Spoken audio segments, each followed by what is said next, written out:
All right, guys. Today we are going to be reacting to CNN drops bombshell warning on Kamala as Trump surges in poll. Let's jump in. Interesting news. Recent focus groups conducted by the super PAC Republican voters against Trump found that swing voters don't like Harris. And focus groups conducted by the Democratic National Committee also found Harris rubs some people the wrong way.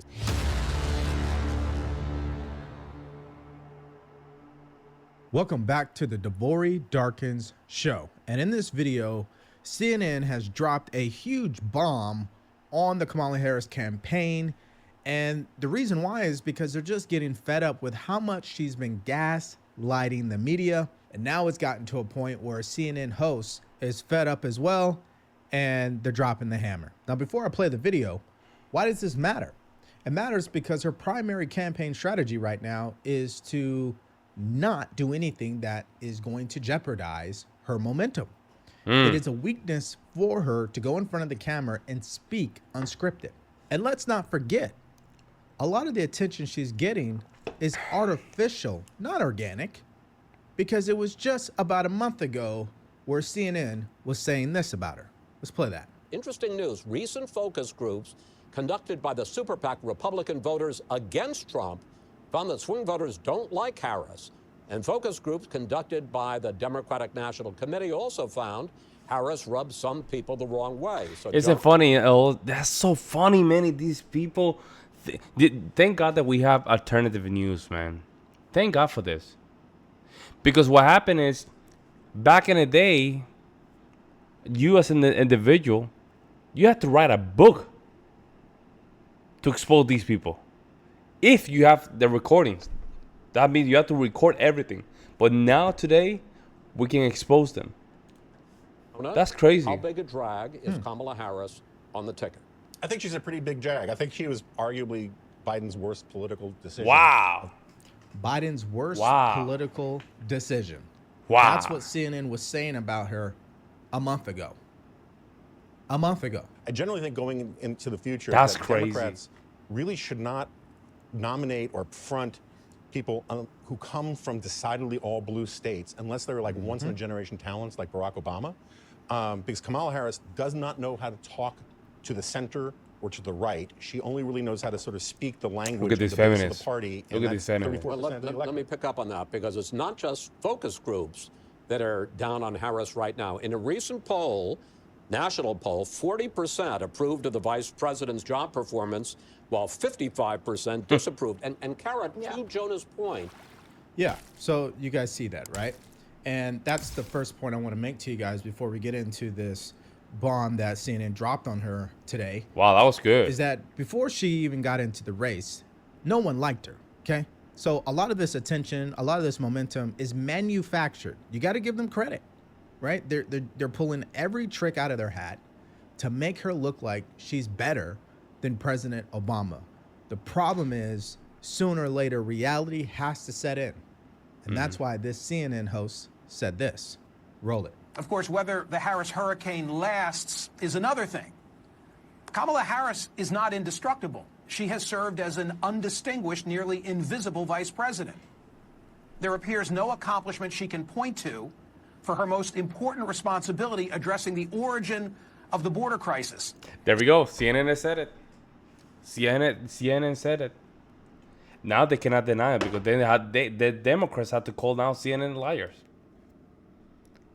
Incredible. Second, she picked a nice guy from Minnesota in Tim Walz, but he might turn out to have as many warts as J.D. Vance. And I don't mean the allegation of stolen valor. He spoke sloppily in that instance, but I don't think there's much there. Oh, there's stolen valor there for sure. He lied about the rank that he retired at. We've made plenty of videos talking about this. The Democrats, they've made some mistakes here, okay? They chose a candidate that has never had a positive approval rating.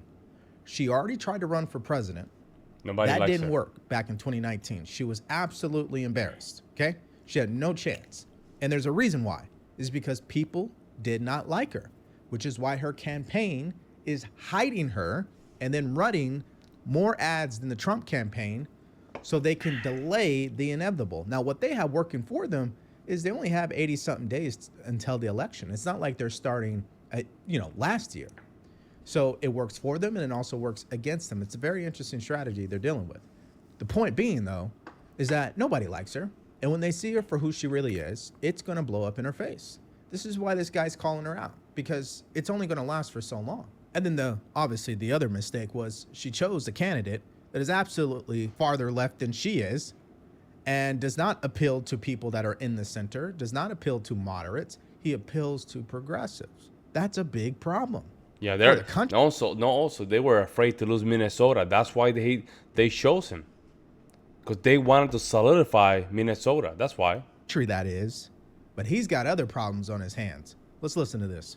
But the CNN K-File report of his congressional campaign deceit over his DWI is a real and embarrassing issue. As usual, the cover-up was worse than the crime. It's still too soon to know how much she might regret not picking Josh Shapiro. And third, thus far, Harris has had a free ride.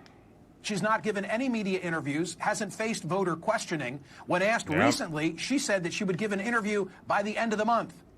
She said that on August the 8th. No doubt she wants more time on the clock to prepare answers as to why she's flipped on health care, fracking, weed, and the death penalty, to name just a few. Sooner or later, she's going to be held accountable and face pressure that she has thus far largely avoided. Just yesterday, her first substantive economic policy proposal, it received mixed reviews. Bernie Sanders loved it. He called her idea a strong progressive agenda. But the Washington Post said that her proposals were... Which is not a good idea. Because that means that you're pandering to the left side. You're pandering to the Palestinian protester, to the wokies, all these communists.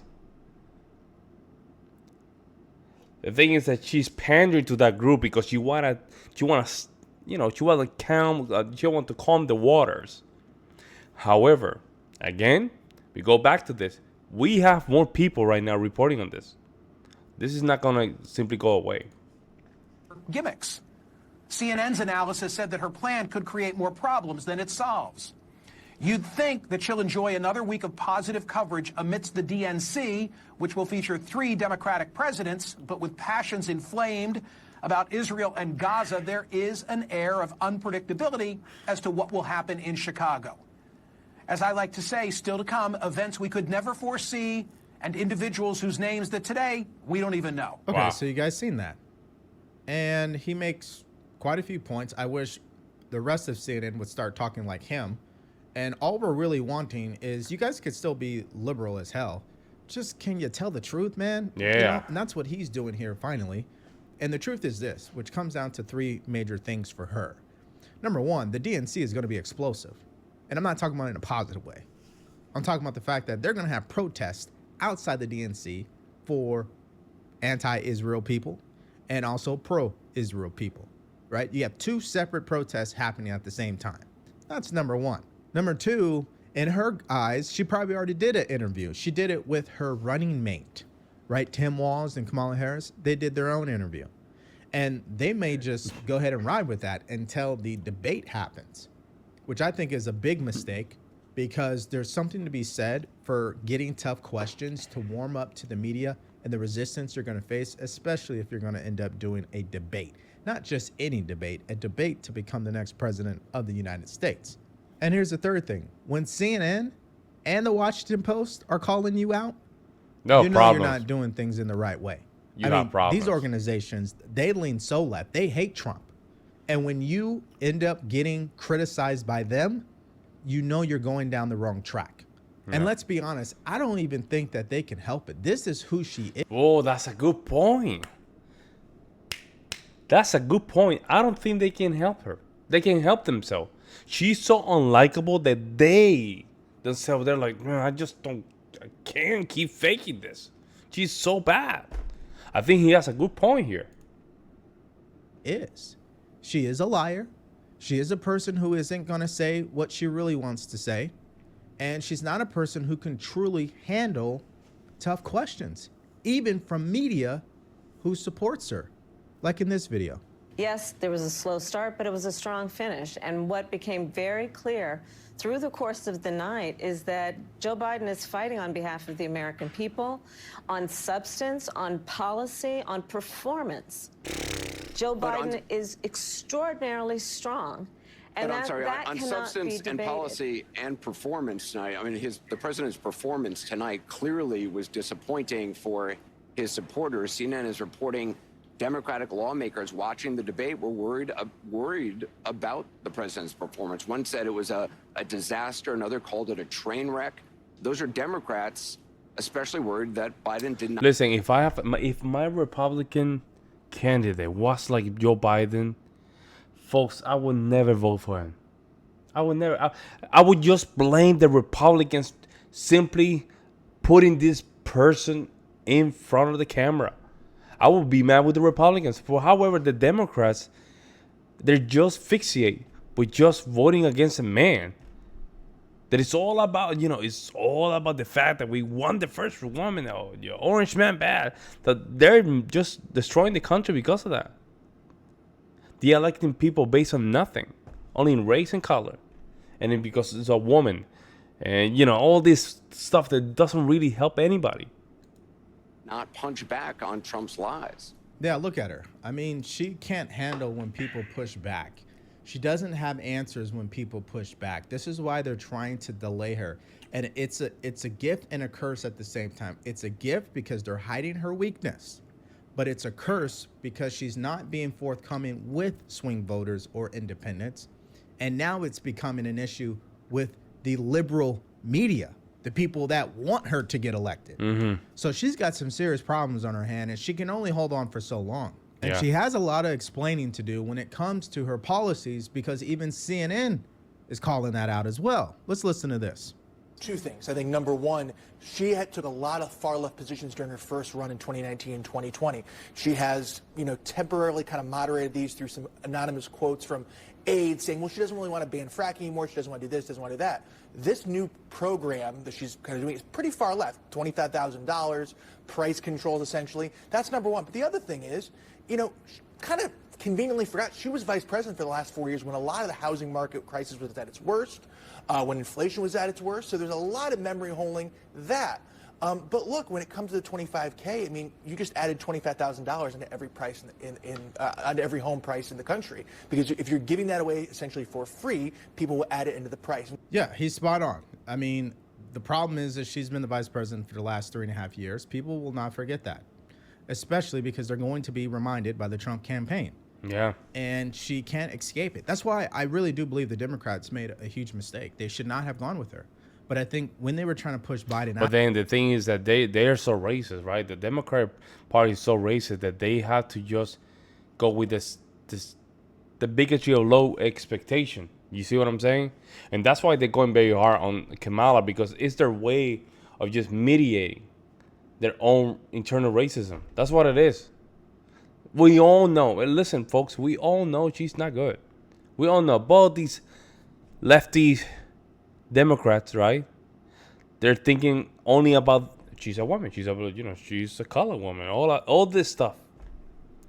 And to battle their own, inner racism, they just go to the racism or low expectation or bigotry or low expectation. That's what it is. Out of there, he said, F you guys, I'm going to endorse Kamala Harris. And that threw a wrench into what they ultimately wanted to do, which was an open convention where they could put the best candidate forward. But how would it look if President Biden endorsed Kamala Harris and then the rest of the party said, no, we're going to do an open convention? How would that have looked? That would have been a mess. Bad. But she has a bigger mess on her hands, and that is no one trusts her when it comes to the economy, because they have an idea that she's been the vice president. They also don't trust her because they know she was part of the cover-up when it came to President Biden. And the cool thing about this is it shows up in the polling. Roll it. The second is an AP NORC poll out today that shows 45% of Americans, I'm reading from it here, favor Trump's handling of the economy over Harris to 38%. So to your point, there are still Americans who believe Trump would do better at handling the economy, despite the fact he didn't go into too much detail in that speech today. Yeah, so you guys see that, 45 to 38%. I mean, big. people are not stupid, okay? Now, I don't know what type of questions they asked during this poll, but the results tell the story. In every single poll from every single network, Trump is leading the economy. That is a huge problem for her. So that surge that I was talking about, as you can see, His percentage points have increased by 3% ever since Kamala Harris dropped her economic policy. So again, every time she goes out there and actually has to talk about policy or has to do unscripted, he will end up gaining even more percentage points. And as you look at the electoral college map, the toss-ups are Pennsylvania, Arizona, and Nevada. They still have North Carolina and Georgia in his favor. I absolutely believe that. But the bottom line is this: all President Trump needs to do is win Georgia, win North Carolina, and win Pennsylvania, and he's the next president of the United States. And that's why I'm saying once reality sets in, it's not going to be looking good for her. So as I wrap up this video, I want to... Good video, man. He's very good. I'm going to leave the link in the description down below. But yeah, when it comes down to this, I trust Trump. He's a winner. He knows how to bounce back. He demonstrated multiple times. You know, he only needs strong people to help him get into the finish line. That's it. I trust his plan, and we should just be behind him. If you're independent, you're still thinking about, oh, I don't know who you vote, man. Hey, at this point, you don't know who to vote with. You're not educated. You're not an educated voter, right? You have to already know what kind of policies best benefit your life. And you're thinking about who am I gonna vote for, man. At this point, I don't know what to say. And I think it was Anthony Brian Logan said in one of the panels.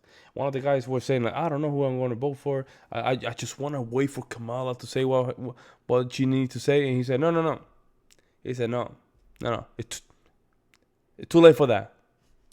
If now you don't know who you're voting for, you're actually an uninformed voter. You're not following politics. Let me know what you guys think in the comment section below, and see you in the next one.